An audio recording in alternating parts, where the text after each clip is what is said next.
Hey guys, welcome back to Ranger Survival and Fieldcraft. I'm Andrew, and what I have for you today is my tactical pocket everyday carry kit, especially my kit and a lot of components that I would carry as a combat advisor in the field and on combat deployments.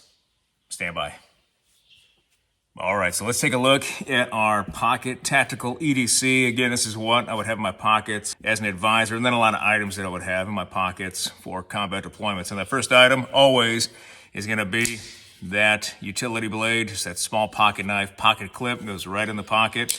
One-handed open, one-handed close. We can also open this from upside down, and then even put some 550 cord on here for a lanyard or a tie down, which would be helpful, especially in swamp environment, so we don't lose this thing. But that utility blade, so we can open up MREs, cut some cordage or whatever we need, also for other things. But a good utility blade is going to go a long way. And this is a Benchmade Griptilian, great knife. Also put a 90-degree spine on the back with a file, so we could use a ferro rod to get it started with a fire.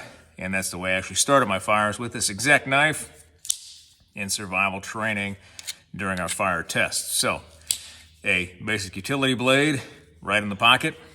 Next, obviously, you're going to have a lighter for a fire starter. I'd rather rely on this than a ferro rod to get a fire started, but a lighter on deployment wrapped with tape, a good way to get an emergency fire going pretty quick, especially in a desert environment. Although you may not need a fire, but if you have to, you've got the ability to. But then you can use this to burn paracord. You can use this to cigarette going or whatever, but always important to have a fire starter in your pocket. So there's that other item. Then we have paracord, two different types. I usually carry just type 3 paracord, 7 inner strands, 550-pound tensile strength. About 6 to 10 feet of a hank is good. But possibly what could be better is 1150 cord or larger gauge cordage. And there's a bunch of different cordage out there. This is just the 1150 type paracord. As you can see, it's got inner strands we could also use, and these can be broken down even more into threads.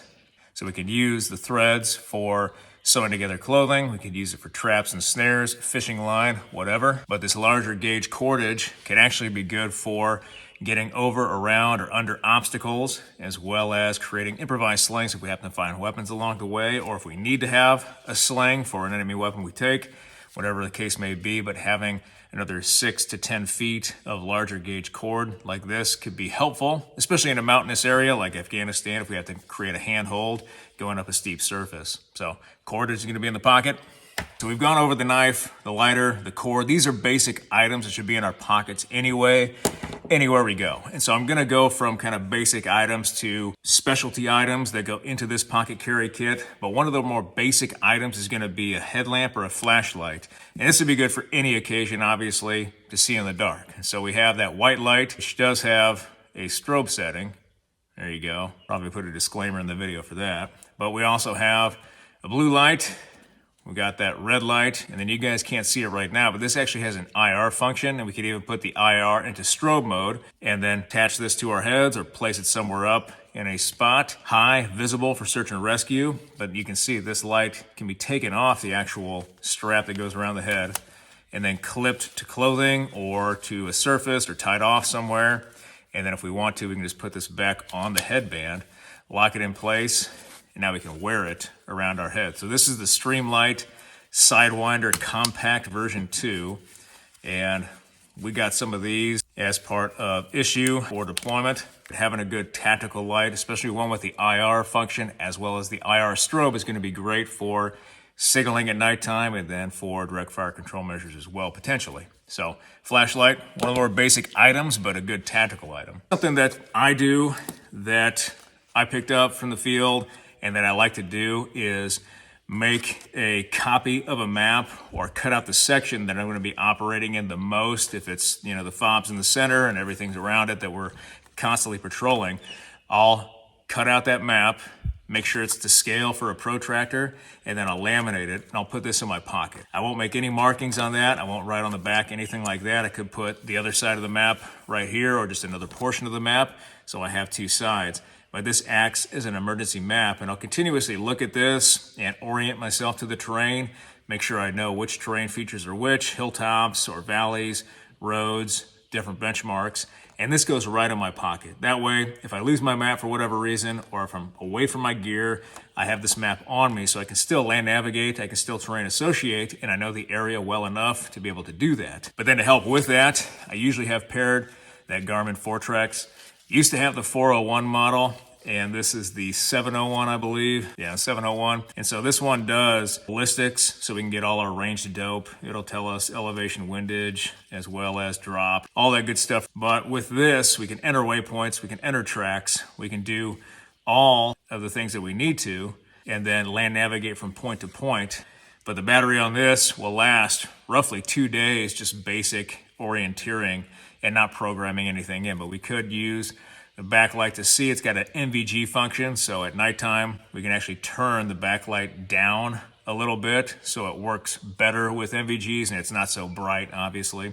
But with this, our watch, which is always going to be on us, that button compass as a check, and then even our pocket map that we put in our pocket, our own personal TTP, we've got enough here to land navigate. And I've even added just a plastic carabiner here to hook this onto the belt, hook it onto the flick or plate carrier, and then take it off. But it's plastic so it doesn't mess with the actual GPS or the functions of itself. So just another good TTP right there in land navigation kit that's in our pockets, especially for combat environment. In case we get separated from our team or we get separated from our gear, we have the ability to land navigate, which is incredibly important. So we've got that. Now another thing that I use for a lot of my kits is going to be multi-tools, or something that I'll carry on me as a multi-tool. This could go on the plate carrier, this could go on the flick, this could go on the belt as well, or the shooter belt. But with this, I always have a multi-tool because this is going to be the #1 survival tool, I believe, for military personnel, especially because of the pliers, wire cutters, and then the small tools that you have on here, including that saw, as well as the knife and file. One TTP I use, or tactic that I use, is finding those collapsible or those high-speed gear mag pouches for pistols, and I'll take that multi-tool and I'll place it right inside that pouch, and it retains it very well. So it's not going to come out, and this could go right on the shooter belt, on the plate carrier, or more often than not, just right on the belt at our waist to keep that multi-tool close, and then we can pull this out and then put it back right in the pouch, because even in the dark, or if we can't see this pouch, we can feel it with our fingers just like we would with a pistol, and then simply manipulate the pouch itself, slide it in, and now we have our multi-tool stowed. So always carrying that multi-tool, not a basic item per se, but one item that's always on some portion of my kit right there to be used, more often than not on that belt at the waist. So we've got that multi-tool with that magazine pouch for a pistol ammo, keeping it together. Now, something I carry every day is going to be just a bandana. I live out in rural country, and we actually just had an injury in a farm nearby where a child lost a limb due to a farming accident. I don't know the exact details, but had they not had maybe a tourniquet and had a bandana like this, or maybe a cravat or some other cloth, probably could have used it as a tourniquet to help save the boy's life. The boy is fine from what I understand in the hospital being treated, so things are good. But in the event of a catastrophic wound like that, a bandana can be used as a medical aid device, which is why, as another basic item for pocket everyday carry in this tactical scenario, is going to be a cravat. I would go to the aid station, or I would go find a CLS bag that had maybe a couple of these in them, and I'd grab one and I'd put it in my pocket, and it comes in a wrapper just like this, because we can use it for so many different things. This cravat can be used primarily in a desert environment if we don't have our hat with us, as head cover, avoid skin burns from the sun, as well as aid in a little bit of camouflage. We can also use this as a medical aid device. It's a tourniquet, it's a sling, it's a swath, it's a pressure dressing. It can also be used to help soak up water because it's 100% cotton. We can use this, shove it in small little areas where water may be collected in a desert, soak up that water, and we wring this into our mouth as a way to get a drink of water if we're stuck out there moving along our evasion plan of action. But that cravat has so many uses that it's lightweight enough just to throw in the pocket, and it's cheap and easy, effective. And then if we lose it, we're not out that much money, all right, because we got it for free from the aid station. But having a cravat is going to be incredibly important for a basic kit, and this is something I always put in my pocket anytime, anywhere, especially in military or service-related environments because of its usefulness.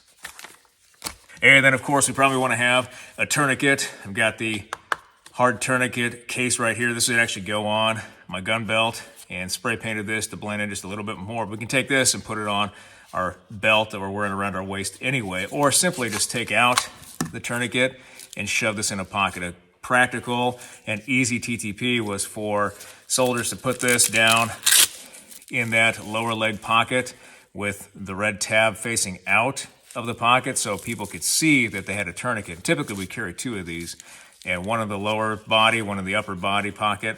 And then if you need to use this, there's a casualty or you become a casualty, somebody can grab this, pull it out, and apply it to you very, very quickly. Or you can just have this on your belt in this case like that. Take this out, treat yourself or somebody else, and then replace it once you get back to the aid station or find a new one. But that tourniquet in a combat environment is going to be a lifesaver because the majority of battlefield fatalities are going to be from exsanguination or blood loss. And so getting this around a limb with a catastrophic wound, similar to the story with the boy in the farm equipment, could be a lifesaver and is a lifesaver proven. So cat tourniquet or tourniquet on the belt as an everyday carry item or in that pocket. Now we have that headlamp for a signal, but the batteries could run out. And we also need day and nighttime signals. So those day and nighttime signals that are easy for me to put in the pocket that I typically carry are going to be that aviator panel. Again, this is just a panel that is silk that can be pulled out very quickly. So you can see I've got one right here. This thing is as big as this Shemagh, bright orange and very lightweight. They can be used as a survival panel, especially for aviators because it fits in that lower leg pocket. We can take this, crumble it up, and throw it in the pocket very easily and actually wear this as well to make ourselves a signal. And then now we're the signal. But I typically carry a small panel like this for emergencies only. And so this would be for me if I have to signal search and rescue for whatever reason, just goes right in the pocket.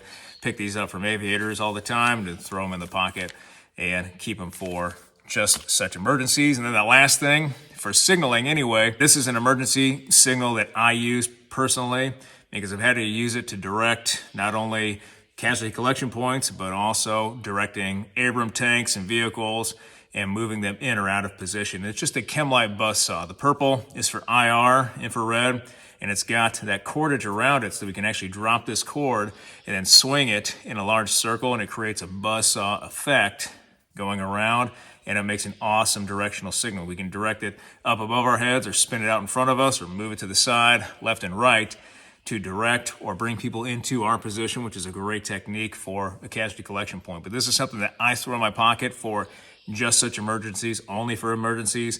In the event that I've got to move people in or out or signal very quickly, this is what gets it done, that buzzsaw. All right, so some other basic items that I would carry in my pockets, and these are more luxury items than anything else. It's going to be that chapstick, one to keep our lips supple. You can always tell a steely-eyed killer by the suppleness of his or her lips. And keeping those lips supple, especially in a desert environment, an arid environment with high elevation, is going to be super important to avoid that discomfort, cracked and chapped, bleeding lips. So chapstick, and it can also work on our cuticles as well, or our fingers. So having that chapstick. And then gum for a couple of different reasons. One, we can use this, give it to the kids that are out there. I always like giving out the candy and stuff to the kids, make them happy, and they follow you along. They're a lot less likely to bring you a toe popper mine if you give them candy. Just a helpful tip.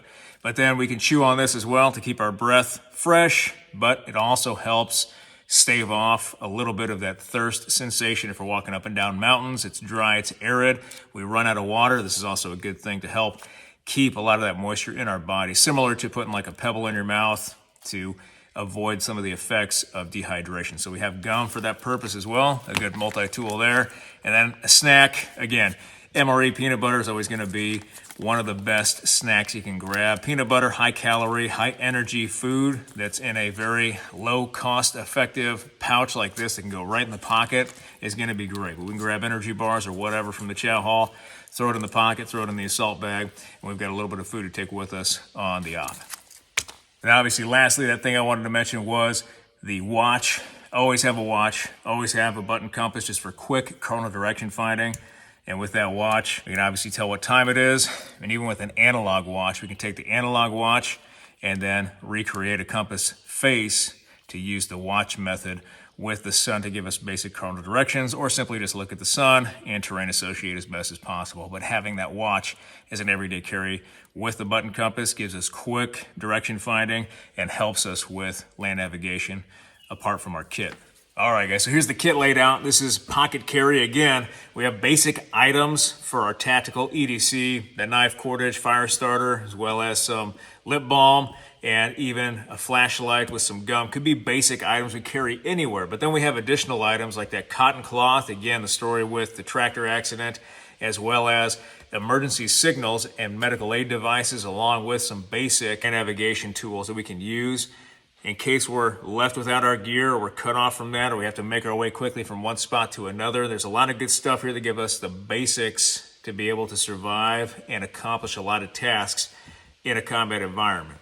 So really hope you like this video, a down and dirty video today on the pocket carry kit, a lot of the items that I would carry, especially on deployment in the field. But if you did like this video, hit that like button, hit that subscribe button, leave me a comment in the comment section. I always appreciate your feedback. I want to thank you guys for what you do for me, for this channel, for your likes, your views, your subscriptions, your comments, your feedback, and your shares.